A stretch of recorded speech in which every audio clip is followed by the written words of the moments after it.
Kung gusto niyo pong tuloy-tuloy ang swerte sa buhay mga kaibigan, pwede po kayo mag-invest ng 9 Dragons Painting. Ito po ay nagsisimbolo ng inyong kasaganaan sa buhay ay pwedeng dumating sa iba't ibang maswerteng lokasyon.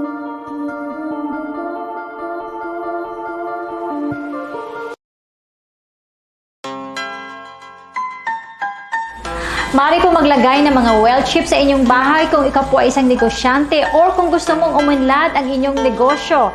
Maaari po siyang lagyan ng mga coins or mga gold ingots para po punong-puno at maswerte ang daloy ng negosyo sa inyo.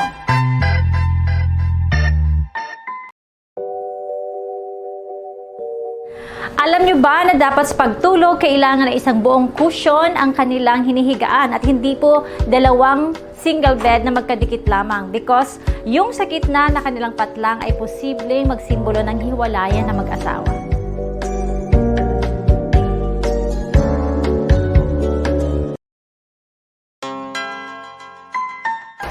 Sa inyong mga living room or sofa, kailangan po maglagay ng mga cushions na merong mga mystic nut symbol. Ang mystic nut po mga kaibigan ay nagbibigay ng mga peace and harmony para sa pamilya.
Ilang babies ba ang gagawin? 2 or 3. Mga 2 or 3 yung gusto namin. Meron ka ng Year of the Ox ngayon? Kaya ba? You should Wala natin mamaya.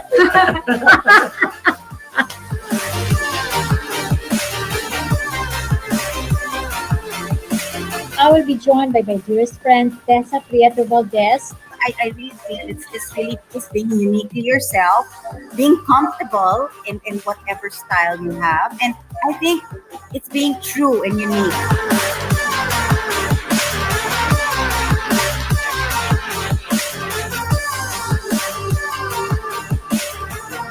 I call her a superwoman, Miss Gail Cruz Macapagal. Okay, hindi nahihinto ang pangarap, lalo pa nga nating sisipagan. That's so amazing, Gail.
Hello, everybody. Welcome to another episode of Fun, Fortune, and Feng Shui with Maritas Allen. Today is such a very special day because it's Happy International Women's Day. And I am going to bring to you a very, very special guest. So before we start, I just would like to say thank you once again for tuning in to our Monday episode of Fun, Fortune, and Feng Shui with Maritas Allen, airing here at my Facebook channel, Maritas Allen, the Real Feng Shui Queen, and of course via CBRC TV of Dr. Carl Balita. So mga kaibigan, I am super excited because I'd like to bring you a very, very important lady. So I'd like to relate this to a movie. Have you ever watched the movie Made in Manhattan? You can actually change the title Made in the Philippines, and you can probably replace the lead star Jennifer Lopez with my very, very special guest, Miss Rebecca Bustamante. And you will have a life story that is so inspiring. And you would say that the Pinoy version is even much more romantic, uplifting, and ideal movie material for all the Filipinos to watch. It is my distinct pleasure to invite you to today's episode of Fun Fortune Feng Shui. And of course, I promise to you, a tell all interview on how Rebecca used her extremely dire life circumstances from her native Pangasinan to be the founder of Charlie Associates Executive Search, being the founder of Asia CEO Awards, and a sought after motivational speakers in the Philippines, Singapore, Malaysia, Japan, Hong Kong, Canada, and even the rest of the world. So I will leave out the interesting details and please ask you to watch our interview today. But of course, just to complete our Made in Manhattan Peg movie, I would like to say that Rebecca has also found his Prince Charming. She is happily married and based in Canada from with a Canadian businessman, Richard Mills, and blessed with a very, very smart and handsome two young sons right now. So, ladies and gentlemen, without further ado, please help me welcome my very, very dear friend, Rebecca Bustamante, all the way from Canada. Hello! Good evening everyone dyan sa Philippines. Magandang hapon sa UK. And of course, morning dito sa Toronto. Thank Oh you my for inviting me. God. Thank you so much for joining me today, Rebecca. I am so honored to have a very inspiring, iconic woman to be on my show today. So thank you so much. How are you? How's Canada? How's It's the good. family? It's very cold, but you know what? Being here, it gives us the privilege to spend more time with our children. Kaya ang bait ng Exactly. Diyos. Yeah. We're maximizing Exactly. Yeah. it home. How long did you when did you left Manila? We left Manila last July 2 and we plan to stay here for 3 weeks lamang. But imagine Yes. after 3 weeks, our flight canceled 5 times. Oh So, my God. di ba, you're the expert in feng shui. So, sabi ko, siguro may special na message ang Panginoon, right? So, Exactly. decided to stay here longer and spend more time with the boys. And we're And so it's nice. pleased. Yeah. Saka And you have been very technology, productive. I they're suppose you very have been very productive. productive. That's right. Yes. In fact, at the same time as well, I mean, for us as well, we left July 15 with a suitcase, like you. Like I don't even have. I only have like at that time. It's not too cold yet and everything. And then, oh my God, it ended up like I was telling my husband, honey, we have to go back to Oxford because that's where we store our things, mga household stuff. Then when we used to live here, so now we are based in central London. So we have to get our things, and then we ended up like buying mga cutleries, mga patent pans, because we are starting all over again. So thank you so much for joining me today. Well, thank you for inviting me. And of course, as you know, you're very special to me, and I'm so inspired by you. Thank you. Likewise, I love you, and I'd like to welcome our viewers today. Good evening, Rodalie. Of course, our dearest friend, Gay. Gail, hi, Gail. Abigail. We have Maggie, Florian, Rowena, Colorado, Silver. Thank you so much. If you can please write down which country you are watching us from, that would be great. Hi, Hain. Hain or Honey. Okay, thank you so much, everybody. And then with you having on our show, Rebecca. I mean, like I mean, for me, it's like sabi ko nga, if I had a show every week, it sorts of gives me like a responsibility and a reason. Like I want to wake up each morning with a mission. So that is why I said, okay, I mean, we are in a pandemic. Let's might as well make use of the best time that we have in our hands, in the comfort of our home, and bringing life-changing stories like yours to our viewers. So your life story, Rebecca, is really very inspiring. And is there any chance? Is there any like in terms of how it pan out at the start? Are you able to like sort of walk us through how was it when you were growing up? Mhm. Well, of course, as you mentioned, I came from Pangasinan, no? My father, not responsible dad. Kasi lasinggo, babaero, sogaro, as you know, traditional Philippine culture. Before, thankfully, hindi na ngayon sa kultura ng mga kwan natin ngayon, right? So, I grew up like that, but I never been, I was not a complaint girl. The only thing I really wanted when I was young is to really help my younger brothers and sisters. And of course, our mother. Kasi I watched our mother waking up early in the morning, 5 o'clock, going to na muna doon sa shore to get fish to sell para meron Mhm. kami pang almusal, meron kami pang tanghalian. So, I grew up like that. But How many are you then, Rebecca? How many are you in the family again? we are 11 and I'm number 7. Kasi 5 older Oh. boys. Yung pang-anim is a girl, but napolyo yung sister ko, ate ko, then me. So, then after me, 4 pa na buhay. And unta meron pang namatay na 3 at marami pang nakunan. Ganun kahirap. It's so hard. Wow. Yes, Your mom and was so busy. very busy at saka syempre kahit na ayaw niya, parang yung panahon noon, iba ang train ng mga babae at saka mga lalaki. Kasi during my mother's time, I can say my mother's time, kahit na ayaw niyang mabuntis, no other option but you're the wife. Parang ganun, parang rape ba ang noon. So, it's not good experience. Yun talaga nakita ko. But I did not use that as a complaining about my life, but more on what can I do for our family. So, yun ang root ng naging buhay ko. Wow.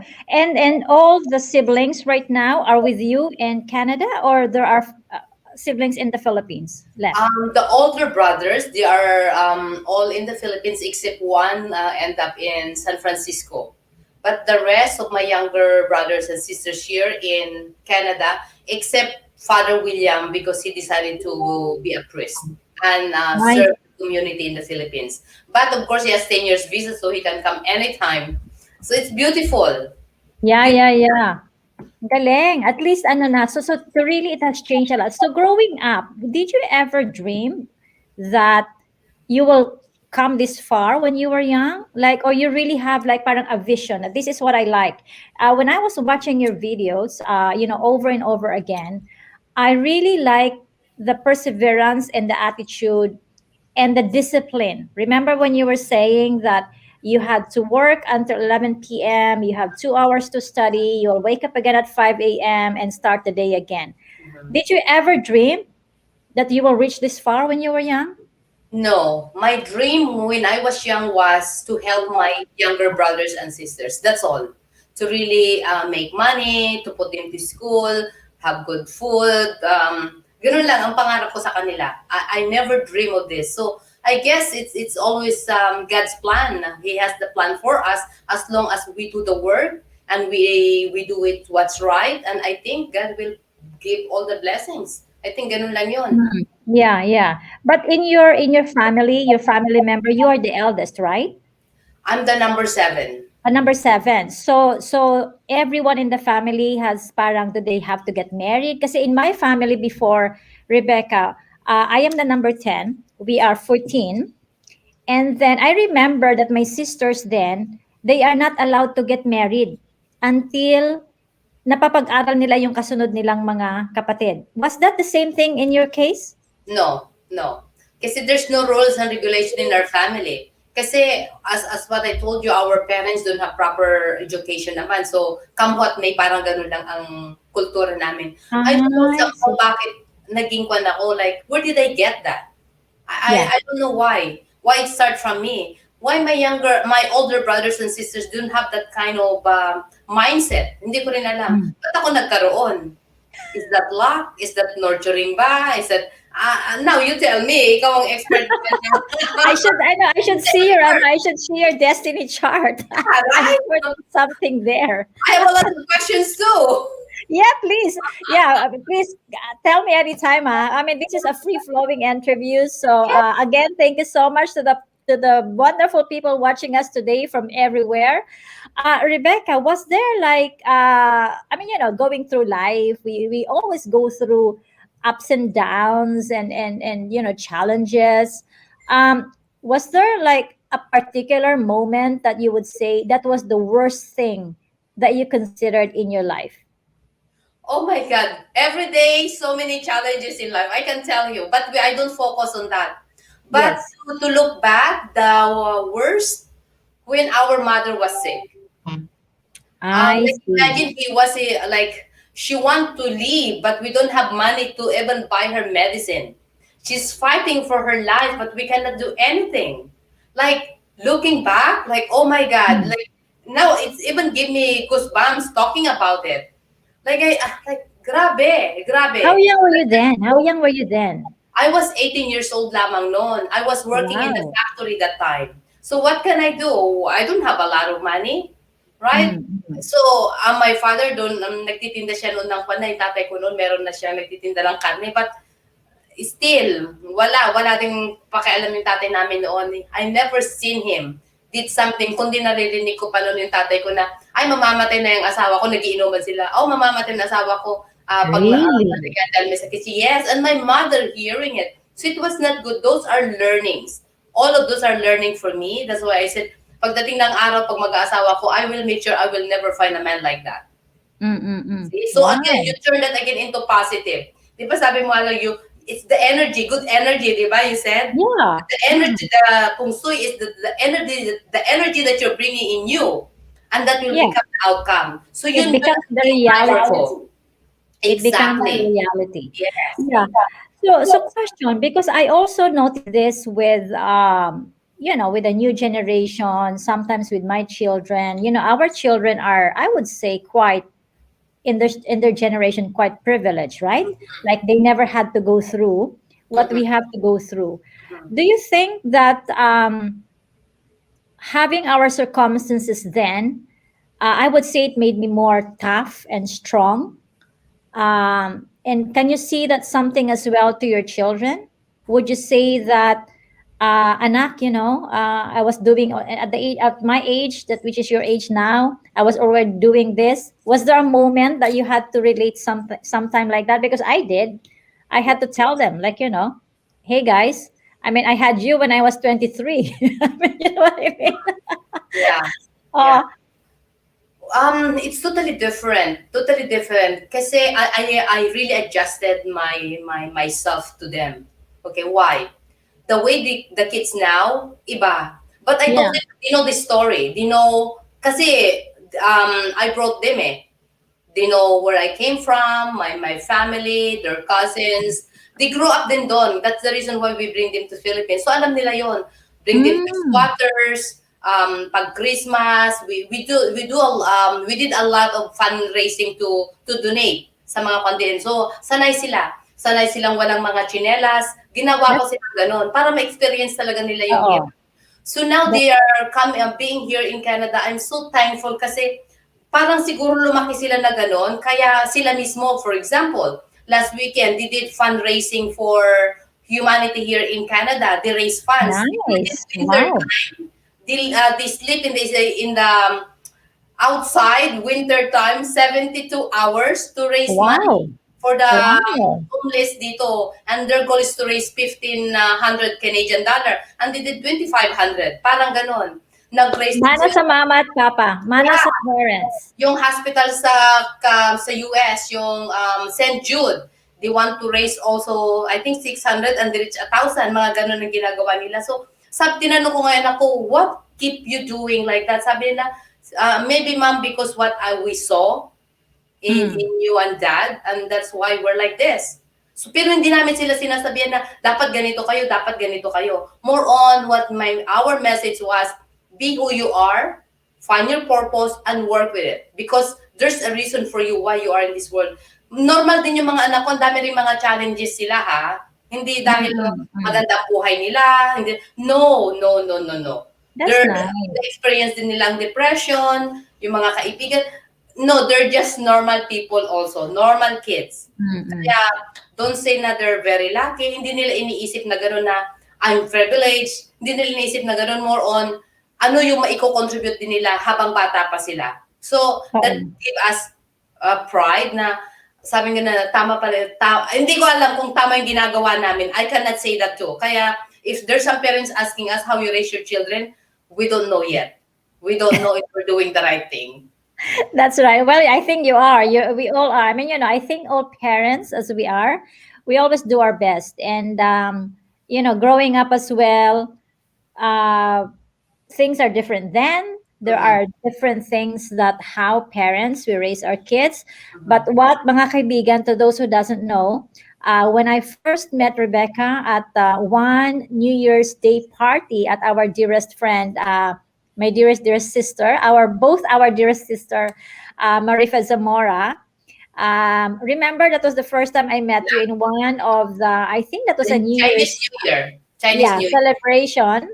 And then Rebecca and Richard brought their two handsome sons at that time. And then that was the first time I learned that Rebecca pala was raising and Richard raising their two sons without even a nanny in the Philippines. Like, diba, it was so common for us to have a nanny, but then, wow, being the founder of Asia CEO Awards, a very, very prestigious organization, and then there you are, really a doting mother to your sons is really incredible. So hats off to you, darling. You are so great. Grabe.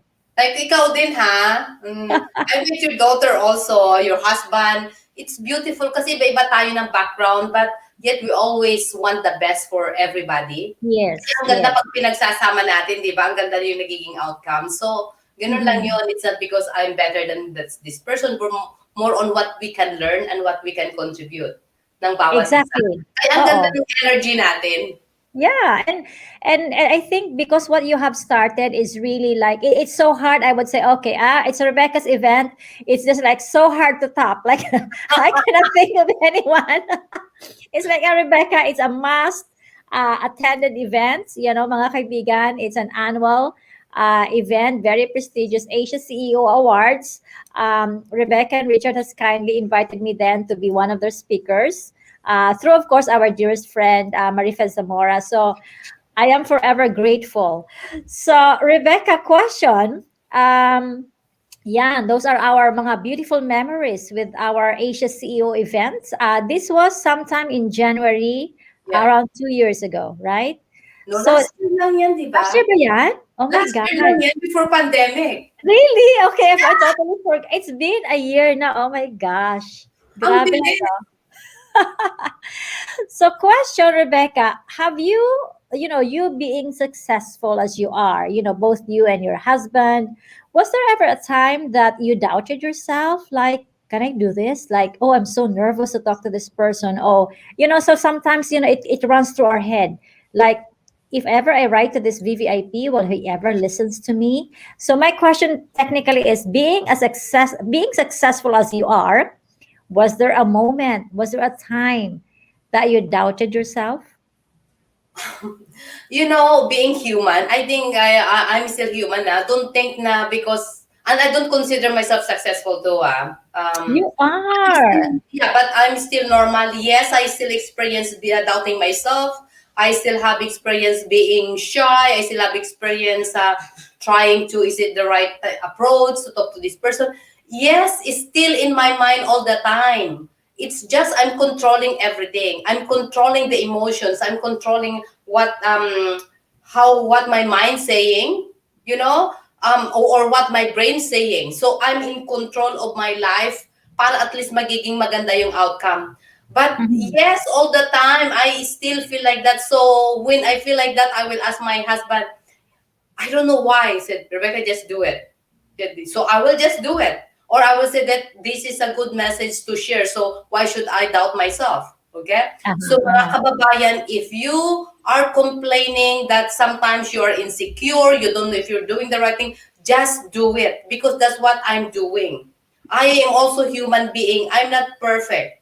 Honestly, I'm also a person that so when you wake up in the morning, so many information in your brain, but I just want to make sure that I am in control with all this information so that the outcome will be good result. Ganun lang yun ang That's right. ginagawa ko. Yeah, okay. So it's really it still comes back to ourselves, no? Yeah. Like it is really like a belief in ourselves. Yes. I'd like to say hi to our viewers right now. Celerina Gonzalez, good evening, Miss Marites. Lelet Bing Corneta, good evening, everyone. Of course, our dearest Gail. I love you both. Thanks for inspiring us. You are both amazing. Sabi naman ni Jason, someone is watching from Sydney. Hello. And of course, marami nag-greet ng Happy International Women's Day. Same to you guys. Joanna Bante, hello darling, from Cebu. Teresa Namazino, watching from Cebu as well. Sabi ni Dexter Alasas, enriching, ang bilis ang dami so hindi ko na makita. Somebody from Dexter, ang bilis na nawala sa ating post. Thank you so much. Okay. Sabi nga ni pala ni Gail, yung ating event pala is last year pa lang yun. My God, too Yes, many last things year. happened. Oh, kasi guest speaker din siya doon. Yes, the two of us. Oo, I had her last week and it's also amazing. Okay, so in terms of after this question, we're gonna go for a very brief break. But before we go for a break, I just would like to ask Rebecca, apart from say perseverance, hard work, discipline, of course we do a lot of prayers. Would you say luck also plays a significant role in what you have become now? I believe on making your own luck. Yeah, Okay. because God brought us to this world for a reason. But it is a responsibility to find what's that reason and work for it. Kasi kahit na napakaswerte natin, if we don't do the work, it will never happen. Yun ang belief ko doon. But if we do the work, whether we like it or not, every single day, every minute of your life, you know what? Magugulat kayo sa result. So I always believe that make your own luck. Because napakaswerte natin, pinanganak tayo ng Diyos. Nandito sa palad natin eh. Right? Correct. But we have to do the work, whether we like or not. I-delay natin yung ating kaligayahan, delay gratification, but we do the work every single day para at least when you reach 50, like me, 50 years old, right? Makikita mo doon na, wow, Welcome to the club. ko, ng the last 30 years, ito na pala yung outcome without you knowing. Don't focus on yung short term, but Yes. focus on the long-term gain. And then, para pag nag-retire tayo, like me and my husband, right? Sabihin mo na, oh, thanks God, we are in that position now. Kaysa yung katulad ngayon, the pandemic, without knowing, who can imagine that God, there's a special message for us na binibigay niya ngayon. Imagine kung hindi kami nag-work hard before, we did not save money. We cannot afford to do like this, even you do, I'm sure. Exactly, We yes. cannot afford this. Yung mag-worry ka sa kakukuha ng pambili ng pagkain. Exactly, yeah. Yeah. But because we work hard and we do what's right, we save money, kaya tignan mo ngayon, we are safe. And we are enjoying, maximizing our time with our children. So, Yeah. yun ang message ko. And then without even losing the time, because we cannot connect anywhere in the world, we can practically do what we used to do even here in this pandemic time. You know what I really love with the insights that you have given us in your talks, in your videos, is when you were saying that isa lang ang Rebecca Bustamante. So, I am like the best in my own field and I have to be the best of what I can be. And because of that, I can also, I can like, during the Chinese New Year season, said, oh my God, I'm here. And then, because I used to physically be around doing all these talks, Chinese New Year. I would maybe do about 30, minimum of 30 corporate talks, 30 to 40 corporate talks between January and February. And now this pandemic happened, right? I said, okay, so what's gonna be, what's gonna change? because we cannot go physical and everything. But because of what you were saying na, nag-iisa lang si Rebecca Bustamante, and, you can be the best of what you can for as long as you can. And, it really struck into my head. And thank you for that, because, it really has helped me. And I'm telling you, I cannot believe that I have done countless and meet thousands of people in these Zoom meetings and StreamYard meetings doing this forecast in the last, Chinese New Year. Yeah, So, it's so amazing, Martes. No, this online. Like again, like you, right? Like I always believe on what's the God's message, because through this online, imagine also the HCO events. Dati yung live event, yeah, 200 ang pa namin ang attendees kasi by invitation. But through online, we did it free. Kasi our vision is to really make Philippines a first world country on orbit for 2030. So we have 9 years to go. Kaya double yes. performance kami, right? Kasi look at the speakers right now. Imagine sharing their stories, not only in Philippines, but worldwide. Sometimes 25,000 ang viewers natin, sometimes 30,000, sometimes 100,000, mga ganon. So the Amazing. stories na pinapakita natin ng mga speakers, yung mga awardees, like worldwide. So mas mabilis nga yung information na dumarating sa kanila. And then also, it's faster na ma-grow natin ang Pilipinas. Parang ganon. So, ang ganda ng message sa let's figure out kung ano talaga ang gusto ng Panginoon, why this pandemic happening. Yeah. Ito naman ang expert dyan, Marites. Ito naman ang tatanungin ko dyan. Yeah, well, actually, for me, if you ask me, before we go for a break, we're gonna near into a break soon. Basically, I would say, the universe really has told us that, hey guys, let me take back the earth right now. It needs rest. Mhm. And you guys have been too busy. Can you imagine every day we've been too busy, honey? I'll see you later, or the kids, I'll see you later, because you're too busy growing your business.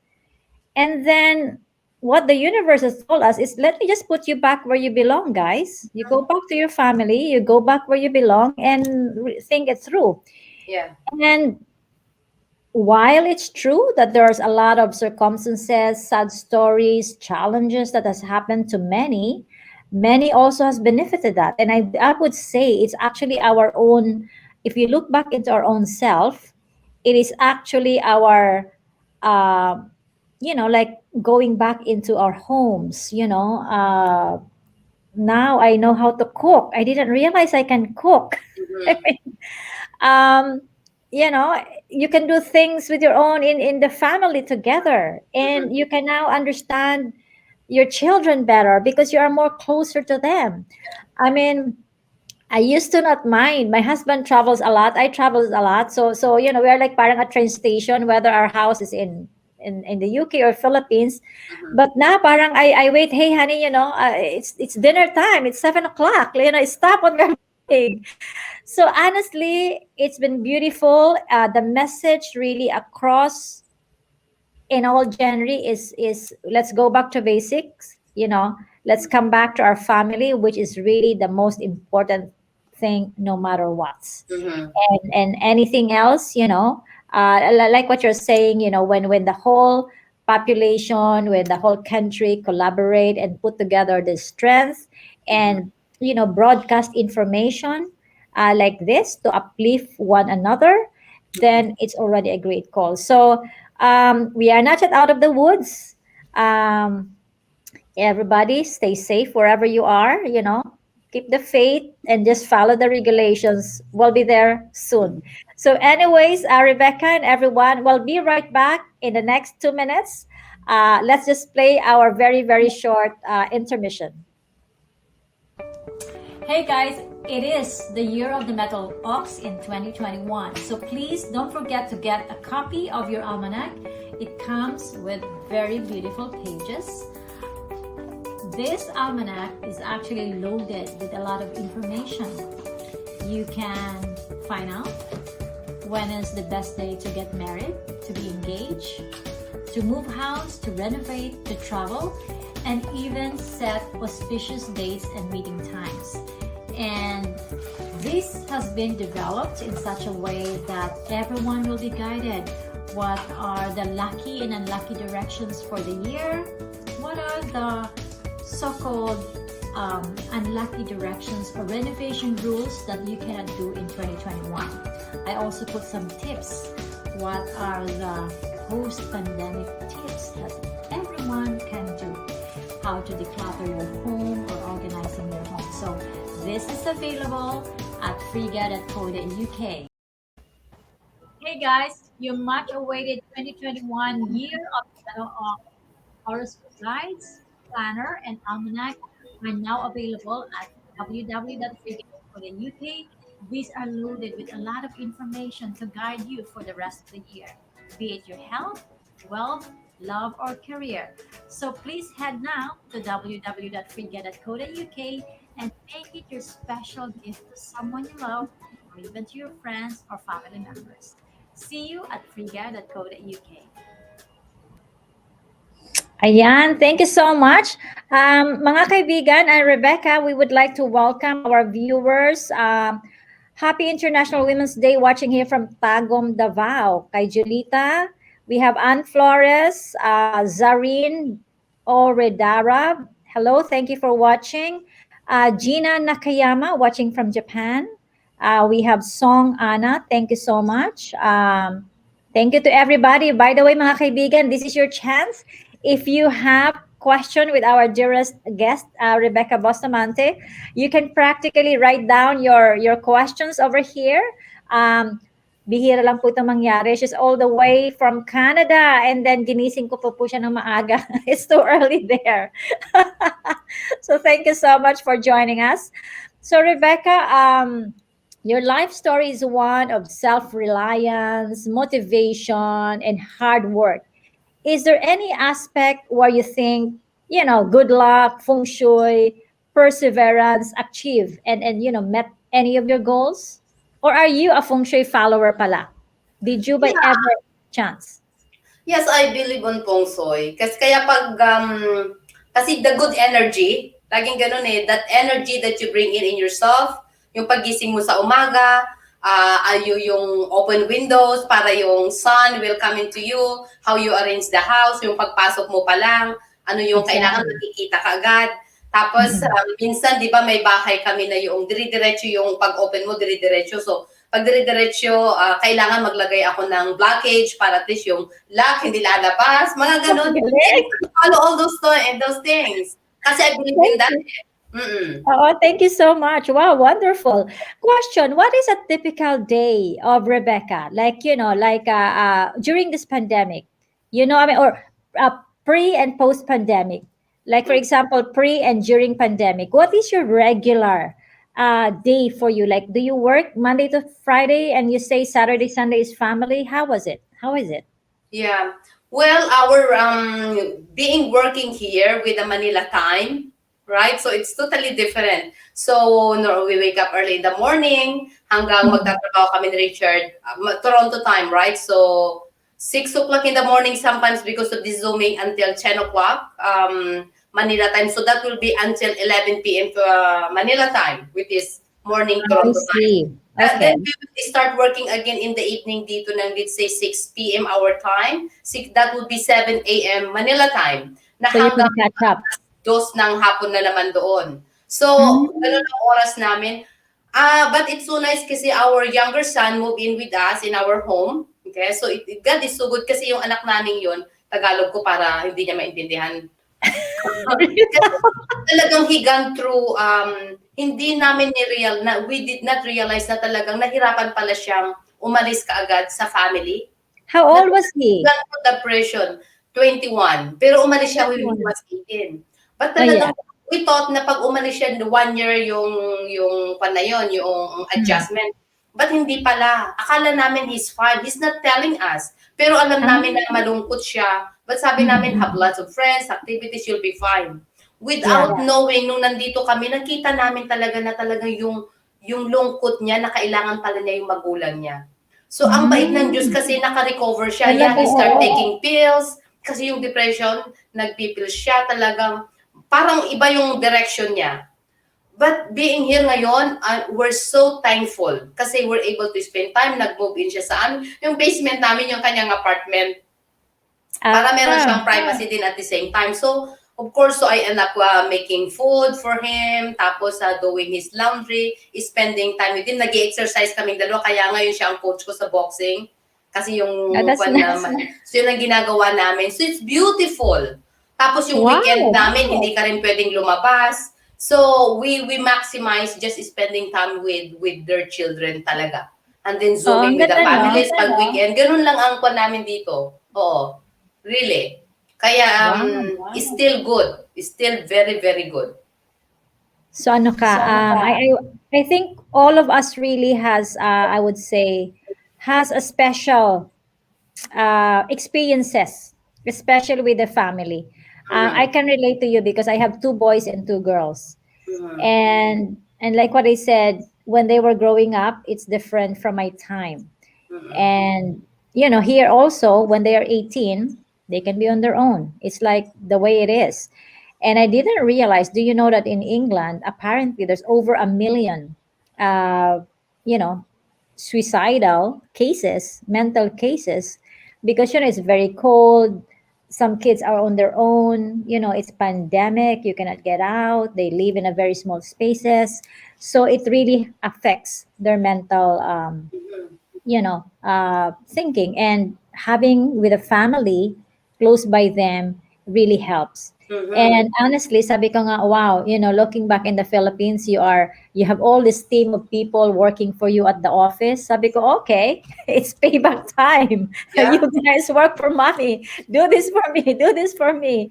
Mhm. So, and now I would say, they also understood now what we are working for. Why are we working into this? And it's becoming like a training for them, Mhm. which is also nice. Mhm. So Monday, so your work is gonna be Monday to Friday, and Mhm. then sometimes Saturday, Sunday. So talaga ang time natin ngayon, talagang naging halos 24 hours na, no? Because of our time zones. Mhm. Same thing with me. I really, honestly, sabi ko, oh my God, I can't believe that time will come. Although I've been doing this na before, because I usually work from home and I seldom go to the office kasi I have team who does that. But sabi ko, my God, my consultations, I can just decide, like, what time zones I will pick and who is the consultations I will pick. So it's really good. So for me, I would say it's been positive, thankfully. And like what you said, we just keep working, and we hard work is a key. Yes. So in the light of pandemic times, Rebecca, are there any insights that you would like to say to the viewers? Like, walk us through when you built Asia CEO Awards, and how old is Asia CEO Awards? It's 12 years, I several think. years, several years ago. Yeah, matagal na. I think we started in 2009. Yeah. Okay. Because again, go back again to the vision, right? You see, when I was working abroad, being domestic helper, right? And I'm not shy being domestic helper. We admire you.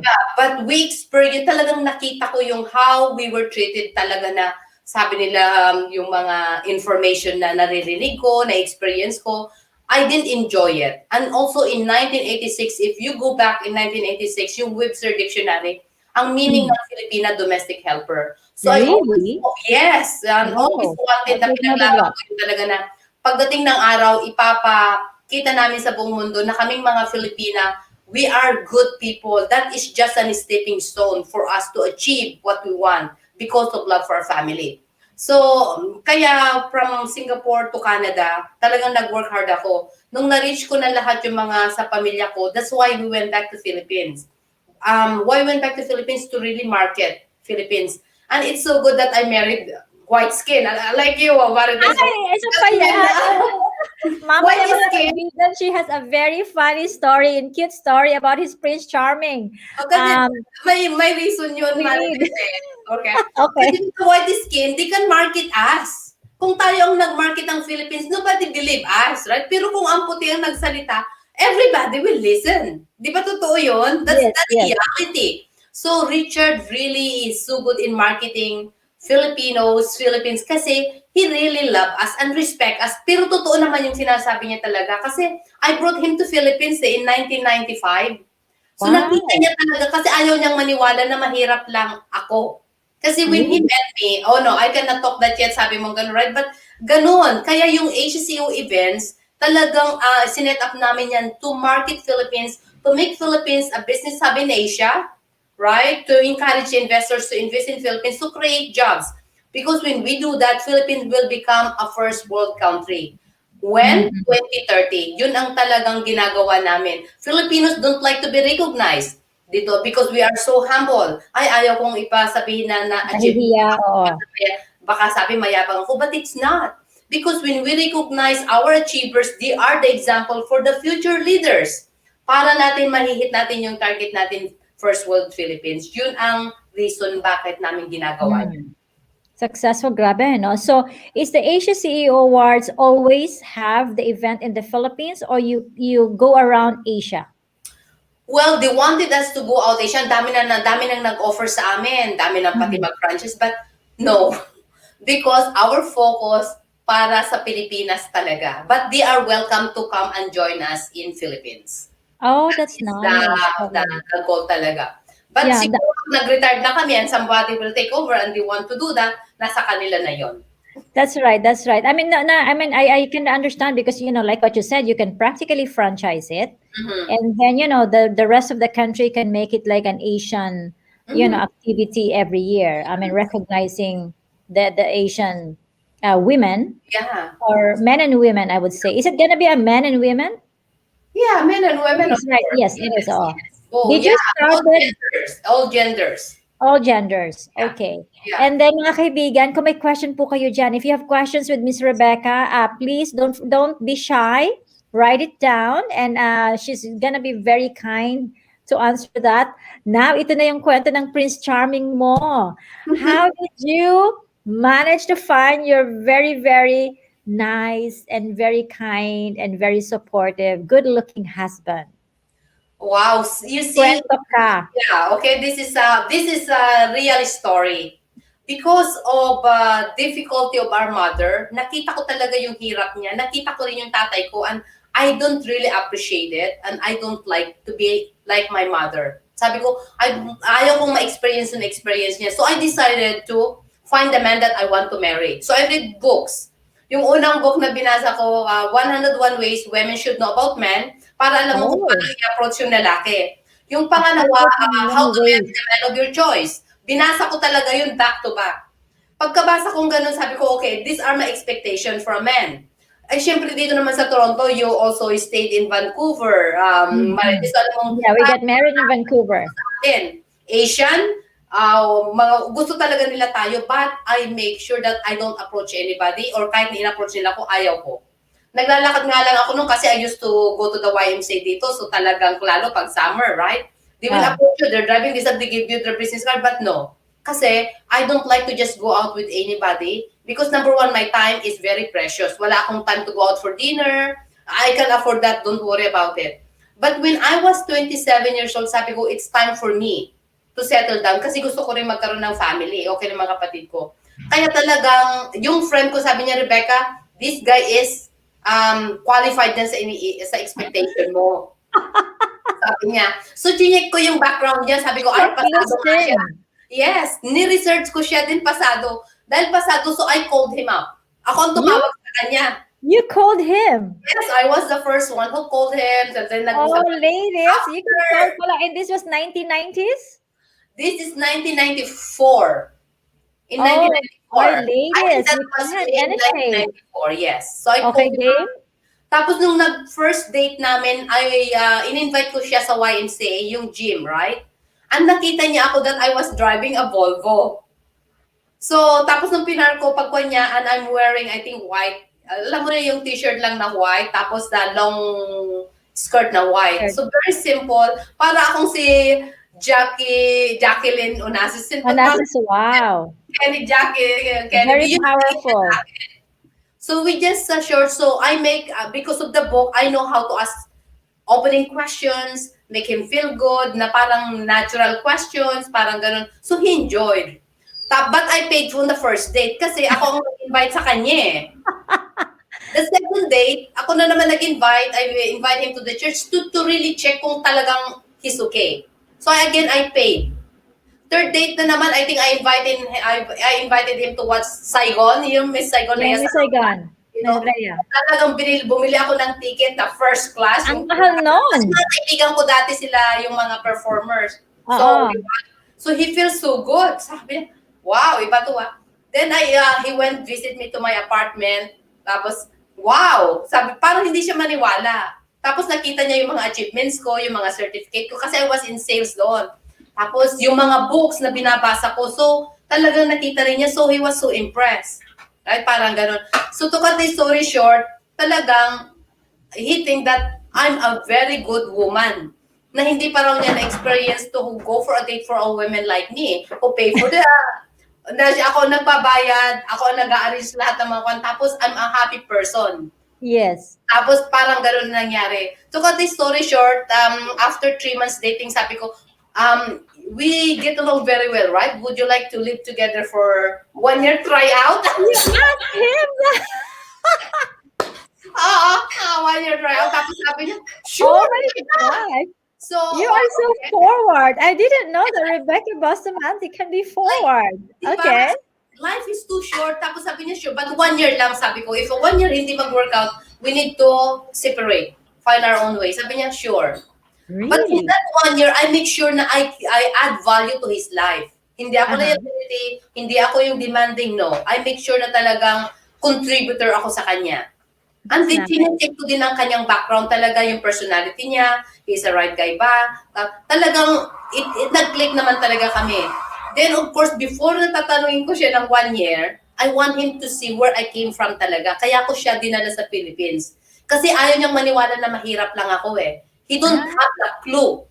Akala niya yung immigrant na pumupunta sa Canada na yung mahirap doon, but really wealthy, para gano'n. No. Sabi ko gano'n. Kasi you established na when he met you. Yes, I already have my own business nung minute ko siya. Tapos nung inuwi ko siya sa Philippines, hindi siya maniwala na ganun pala ang pinanggalingan ko. But that's how he respect me more, and that's how he respect Filipinos more, and that's how he respect Philippines more. Kaya That's yun ang nice. that's the journey. Oh my God, thank you so much for spilling the beans of your life story and love story. Thank you.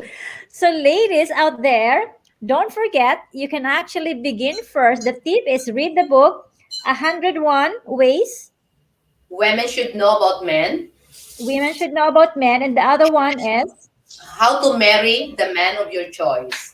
How to Marry the Man of Your Choice. Okay, mga kaibigan, the takeaway for today's episode is that it doesn't matter, for as long as you have the goal and try to read the books. 101 Ways Women Should Know About, is it some everything, right? For dating, to knowing a From person. dating, yeah. Communication is very important. Touch is very important. Kasi di ba, sometimes mga babae very conservative. We don't like to be touched.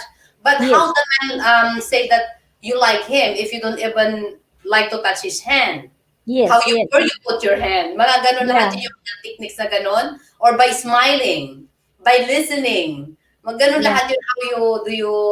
Kasi ayaw natin maging nanay, nagsuserve tayo ng coffee. Paano yun ang dapat na approach siya ganun? Kasi ayaw din natin maging nagger. Di ba? Yes. Paano kung hindi niya ginawa? Paano mo yung i-approach ngayon?